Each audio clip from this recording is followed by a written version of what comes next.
لإيلاف قریش، چونکہ قریش کے لوگ عادی ہیں إيلافهم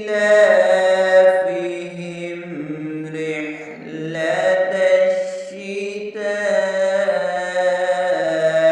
والصيف، اور گرمی کے موسموں میں یمن اور شام کے سفر کرنے کے عادی ہیں۔